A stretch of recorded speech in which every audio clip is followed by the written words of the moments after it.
That Christmas dinner began with light that was too bright. The yellow glow poured down over the white tablecloth, pressing every smile into place as if they had been pasted onto faces neat, polished, and completely lifeless. The snow outside hadn't fully melted yet.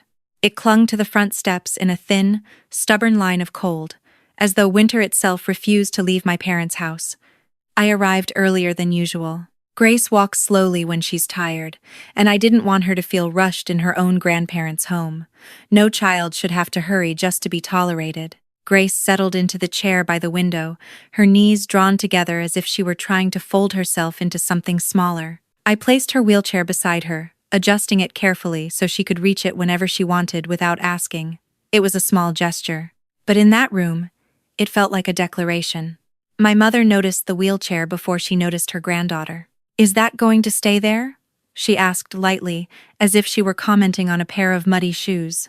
I kept my voice steady. "That's where Grace can reach it." The front door swung open. Tiffany entered in a cloud of familiar perfume and laughter that was just a little too loud. Madison followed close behind, her phone already raised, ready to record every curated moment. Logan slid across the wooden floor in his socks and stopped short when he saw the wheelchair. "Oh wow, you even brought the battle chariot?" he snickered. Grace tightened her fingers around the edge of her napkin. She was still smiling, the same smile I had seen hundreds of times, the smile of a child trying to reassure the adults around her. Tiffany glanced at me, then at the wheelchair. "The wheelchair thing again?" she said lightly, but the air in the room shifted all the same. I answered slowly. "It's not a thing. It's what keeps her safe." No one replied. They adjusted plates, pulled in chairs, sliced into meat as if silence alone could restore normalcy. But I knew how fragile that normal was. I had grown up in this house. I knew how a sentence that sounded harmless could turn into a verdict. Nothing exploded right away. It escalated more quietly than that, like a thin crack spreading beneath a glossy coat of paint. When Madison stood up and insisted on taking a photo, I already knew something would happen. She tilted her phone, frowning at the angle. "Grace, can you stand up for a second? Just so it looks even."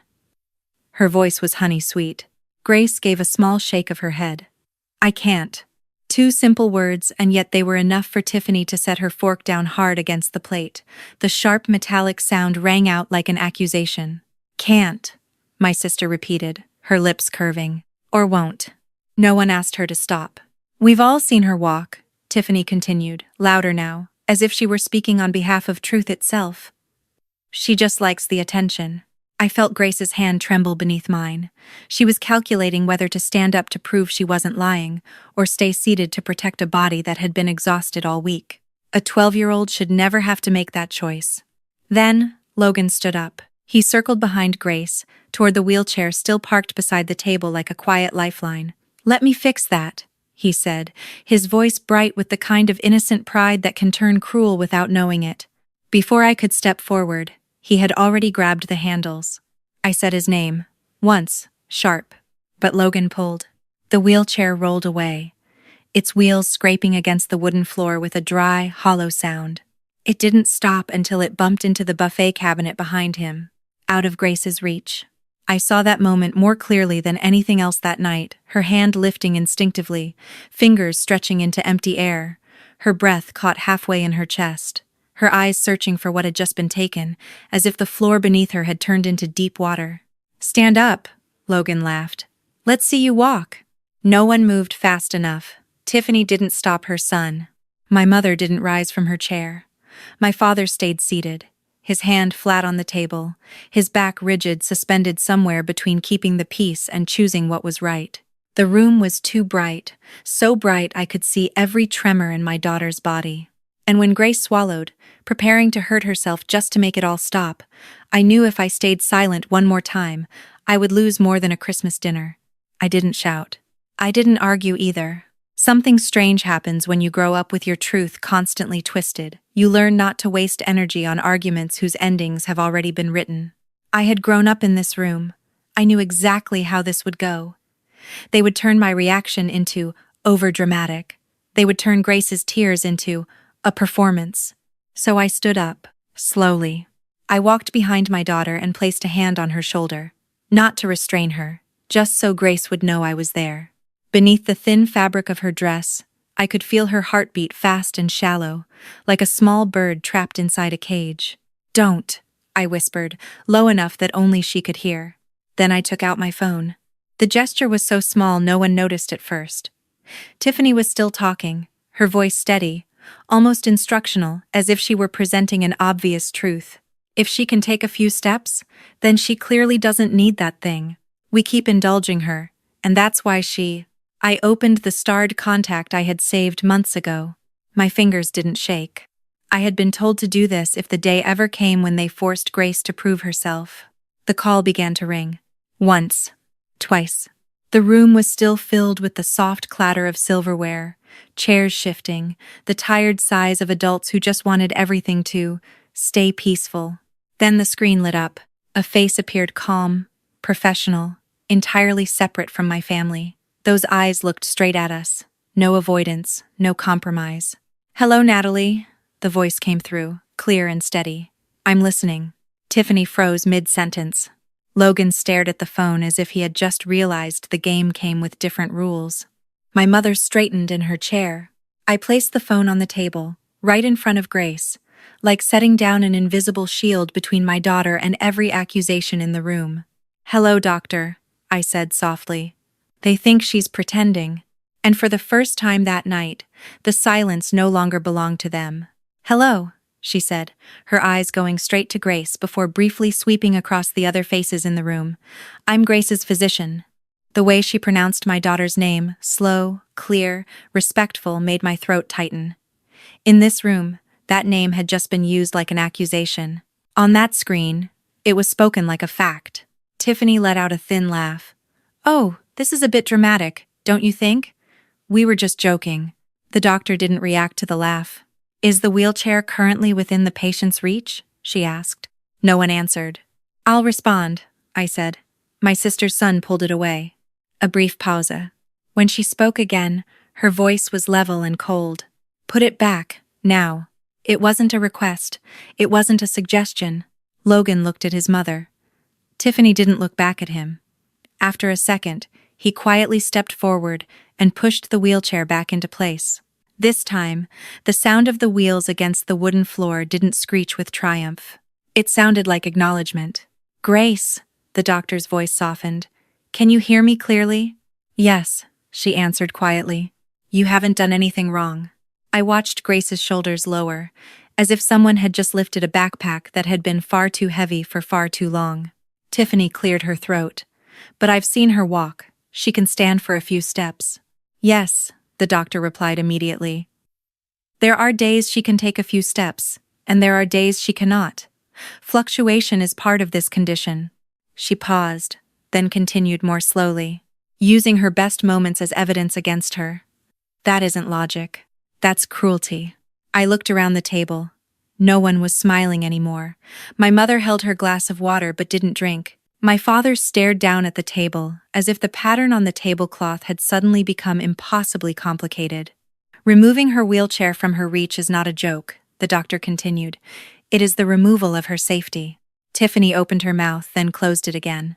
And for the first time in that overly bright room, the truth didn't need to argue. It only needed to be spoken clearly enough that no one could pretend they hadn't heard it. The silence that followed wasn't loud. It didn't explode. It fell over the table like a wet cloth, heavy, cold, draping itself over every half-finished plate. Logan stood beside the wheelchair, his hand still resting on the handle as if he didn't quite understand why he had let go. Madison lowered her phone. My mother looked at Grace for the first time that night, but her gaze was no longer sharp. It was empty, as if she had just realized there was something she couldn't smooth over with a simple, "Oh, come on." Tiffany tried to speak last. "We didn't know," she muttered. No one explained. The doctor looked straight into the camera. "You didn't ask." Just that one sentence. No raised voice, no drawn-out accusation, but it sliced through every excuse like a thin blade. I stepped forward and pulled the wheelchair closer, locking the wheels with the familiar click. Grace lightly touched the armrest, as if confirming it was still there, as if confirming she still had the right to be safe. "Grace," the doctor said one last time before ending the call. "You don't have to prove anything to anyone." Grace nodded.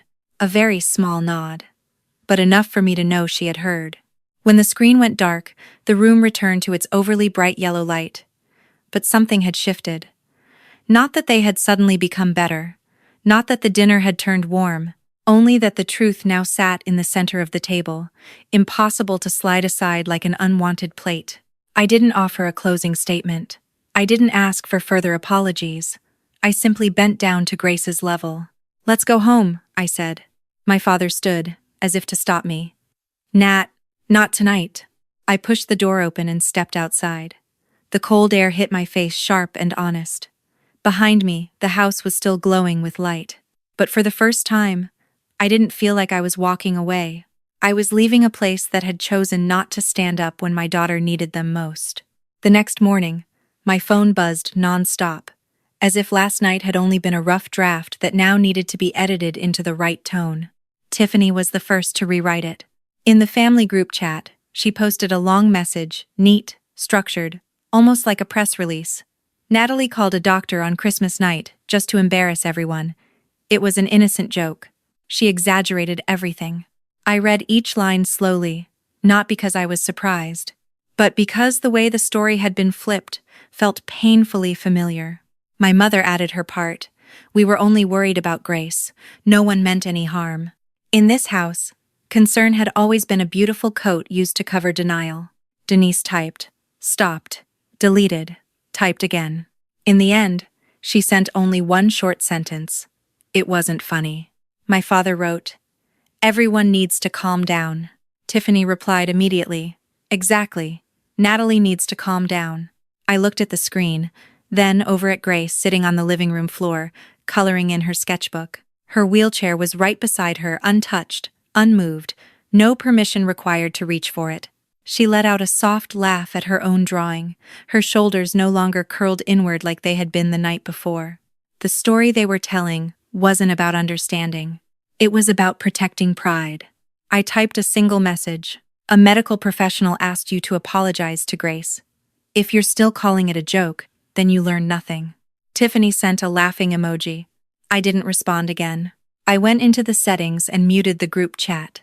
Then I blocked Tiffany first. After that, anyone who had called the night harmless. The quiet came immediately. No drama. No sharp pain like I had once imagined. It felt clean. 2 days later, my mother showed up at my door with a box of cookies. As if sugar and butter could soften memory. "Are you really going to do this?" she asked, eyes wide. "Cut off your family?" I stepped onto the porch and closed the door gently behind me. "I'm protecting my daughter," I said. "Tiffany feels attacked." "She was humiliated," I replied, my voice still calm. "I just made sure they couldn't do it in the dark anymore." For the first time, I set the rules.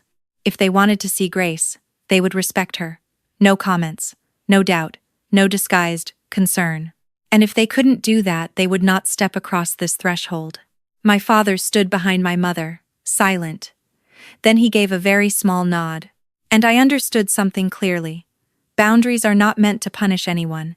They exist to prevent pain from repeating itself. Grandpa's call came that evening, when the house was quiet and Grace was asleep. His name lighting up my screen made me sit a little straighter. He rarely called just to make small talk. "I saw everything," he said, without preamble. His voice wasn't loud, but there was something in it, not impulsive anger, but disappointment that had settled into decision. "I know," I said. "I also saw what didn't happen," he continued. "No one truly stood up when it mattered."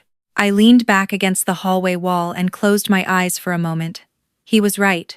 My father hesitated. My mother stayed silent. And that silence was a choice. "Tiffany called me," he added. "She said you caused a scene, embarrassed the family." I let out a soft laugh, dry and brittle. I figured. A short pause. Then he spoke slowly, each word placed carefully, like a piece on a chessboard. "I will not leave a single cent to people who humiliate a child." My eyes opened. "You don't have to." "I do," he cut in. "Because no one else did the right thing when it counted." He said he would call his lawyer. He would change the will. He would establish a trust fund for Grace, so her care would never depend on anyone's unpredictable goodwill. Tiffany will receive nothing, he said, and neither will anyone who laughed, filmed, or went along with it. I didn't feel relief. I felt the weight of a door closing. A few days later, we sat in the lawyer's office. Tiffany arrived late, carrying her usual air of confidence. My mother looked anxious. My father avoided my eyes. The attorney explained it plainly. The will had been amended. A trust had been established for Grace. I was named trustee. Why? Tiffany demanded, her voice rising. What did I do wrong?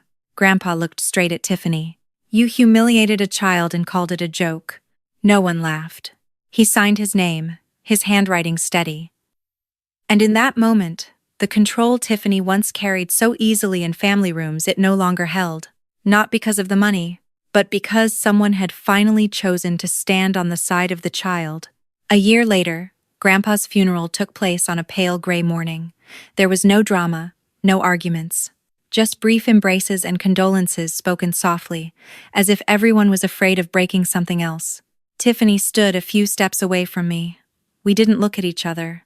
There were no more sharp exchanges between us, only a clear space, drawn by the boundary I had set and Grandpa had sealed with his final signature. After everything was settled, the attorney called me. His voice was as calm as it had been the day we sat in that office that smelled faintly of coffee and printer ink. Grace's trust has been funded, he said. The total value is $517,640. The number hovered in the air for a few seconds before settling inside me. Not like a gift, like a final affirmation. I sat at the kitchen table, watching Grace do her homework by the window. The wheelchair was still there, but it was no longer the center of the room. It was just what it was meant to be, a tool. The money didn't erase the pain. It didn't rewrite the memory of that overly bright Christmas night. But it bought something more important. Stability. Grace now has consistent therapy appointments. I no longer spend hours each month calling the insurance company, pleading for approvals. She has better assistive equipment. Sessions no longer get interrupted because we can't cover the cost. And the most visible change doesn't appear on any invoice. When no one is constantly questioning her, Grace stops shrinking. The flare-ups come less often. On good days, she takes a few steps not to prove anything, but because her body allows it. My father visits sometimes, alone. He asks Grace about her grades, about her newest drawing. He no longer looks at the wheelchair like it's a question waiting to be answered. Life has become quiet. Not the quiet of avoidance, but the quiet of a home where no one has to prove they're in pain. I used to think cutting off family would hurt in a louder way. I imagined sleepless nights, staring at the ceiling, wondering if I had gone too far. Whether one phone call, one public confrontation, one altered will, was too high a price to pay for a single dinner. But what keeps me awake isn't the money. It isn't Tiffany's anger. It isn't the muted group chat or the messages I'll never read. What lingers is a simpler question. If I hadn't made that call, what would have repeated? I picture Grace a few years from now, taller, heavier, still forcing herself to stand when she shouldn't, still smiling through pain, still apologizing because her body makes other people uncomfortable. I grew up that way, apologizing for talking too much, apologizing for reacting too strongly, apologizing for not fitting the version of me that Tiffany preferred to tell. I learned to shrink in order to survive. Grace does not need to learn that lesson. People say family is blood. That blood can't be cut away. But I've seen another truth. Blood can also make you bleed, if you stay and never bandage the wound. Choosing distance wasn't about punishment. It wasn't revenge. It wasn't even about proving a point. It was about interruption, about breaking a pattern before it hardened around my daughter's spine. I don't know what Tiffany tells people now. Maybe I'm still dramatic. Maybe I overreacted. Maybe I ruined Christmas. But when I look at Grace, when I see her sitting by the window, drawing without curling into herself, I don't see ruin. I see a child who knows she doesn't have to perform her pain, and that is worth every silence that followed. I didn't cut them off out of anger. I cut them off because that night, my daughter looked up at me with a question she never said out loud. Do you believe me? And I wanted my answer to be more than words. My father comes by on Sunday afternoons now.